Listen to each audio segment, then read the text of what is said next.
નમસ્કાર ખેડૂત મિત્રો, ખેડૂત વાણી ગ્રુપમાં આપ સૌનું હાર્દિક સ્વાગત છે. તો ખેડૂત મિત્રો, જમીન વગર પણ આપણે ખેતી કરી શકીએ છીએ અને એ છે મશરૂમની ખેતી.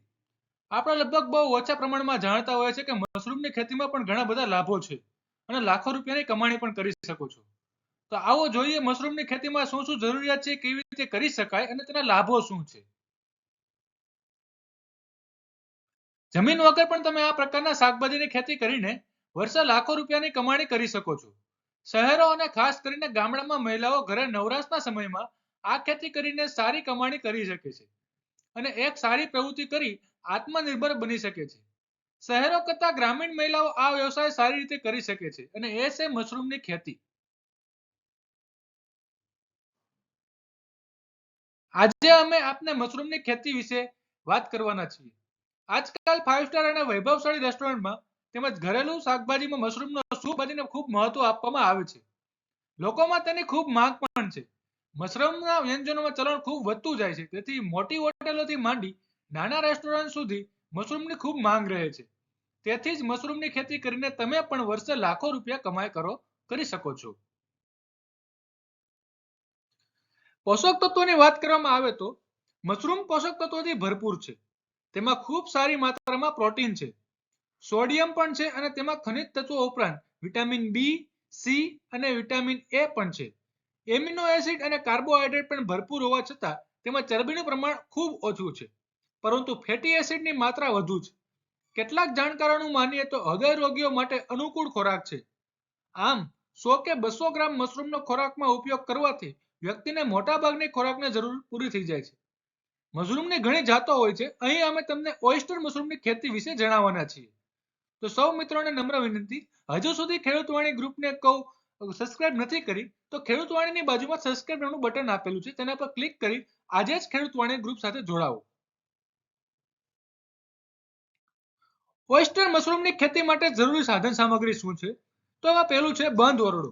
બંધ ઓરડો એટલે કે બારી બારણા હોવા જોઈએ, પણ તેમાં બારીઓ પર ખાસ ટટ્ટી લગાવેલી અને છતને ગરમીથી બચાવવા કંતાન વગેરેનો ઉપયોગ કરવો જોઈએ. બીજું છે ઘઉંનું થ્રેશરમાં કાઢેલું પરાળ. ત્રીજું છે મશરૂમનું બિયારણ.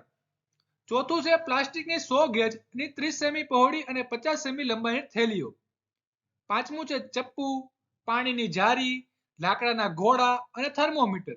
આ બધી વસ્તુની જરૂરિયાત આપણને મશરૂમની ખેતી માટે જરૂરી છે અને સામાન્ય રીતે મળી પણ જાય છે. ઉગાડવાની પદ્ધતિ કઈ રીતે છે? ઓયસ્ટર મશરૂમ ઉગાડવાની રૂમની ખેતી કેવી રીતે કરી શકાય? મશરૂમ 20 થી 30 ડિગ્રી તાપમાનમાં ખૂબ સારું ઉત્પાદન આપે છે. એટલા માટે ઓરડાનું તાપમાન 20 થી 30 ડિગ્રી રાખવું અને તેમજ ઓરડામાં ભેજના 80% જાળવવું. સૌપ્રથમ પરાળને ઠંડા પાણીમાં 4 થી 8 કલાક અથવા 80 ડિગ્રી ગરમ પાણીમાં પલાળી રાખવું. ત્યારબાદ પરાળમાંથી પાણીને સંપૂર્ણ નિતારી દો. હવે થેલીમાં પરાળનો 5 સેમી થર કરી તેમાં બીજને ભભરાવી દો. હવે હલવા સાથે દબાવતા રહો. એવી રીતે બીજો થર ભરો. થેલીમાં 5 થી 6 કિલો જેટલું પરાળ ભરાશે. હવે થેલીનું મોઢું બરાબર બાંધી દો. ત્યારબાદ ટાંકણી કે સોય વડે થેલીમાં હવાની અવર જવર માટે 20 કે 25 જેટલા સોય વડે કાણા પાડી દેવાના છે. થેલીઓને અંધારાવાળા તૈયાર કરેલા રૂમમાં લાકડાના બનાવેલા ઘોડા ઉપર ગોઠવી દેવાના છે. હવે તમારે રૂમનો ભેજ અને તાપમાન ઉપર જણાવ્યા મુજબ જાળવી રાખવાનું છે. 20 થી 25 દિવસમાં આ થેલીઓમાં તમને સફેદ તાતણા દેખાશે. હવે થેલીને અને ચપ્પુ વડે હળવેથી કાપી પરાળને ખુલ્લું કરી દેવાનું. અઠવાડિયા પછી રાઈના દાણા જેવડા મશરૂમ તમને દેખાવા મળશે અને 7 દિવસમાં તે કાપવા લાયક પણ થઈ જશે. ઓયસ્ટર મશરૂમની ખેતીના લાભ શું છે? ઓયસ્ટર મશરૂમની ખેતી કરવા માટે કોઈ મોટો ખર્ચ કરવો પડતો નથી, એ તેમનો પહેલો લાભ છે. તેમજ પાણીનો ઉપયોગ પણ જમીનની ખેતીની સરખામણી નહીવત એટલે કે બહુ ઓછા પ્રમાણમાં છે. તેમજ બજારમાં ઓયસ્ટર મશરૂમના ઘણા સારા ભાવ ઉપજે છે. ઓયસ્ટર મશરૂમનો બજાર ભાવ કિલોના ₹140 ની આસપાસ વધુ મળી શકે છે. મશરૂમ ઓછા સમયમાં તૈયાર થાય છે.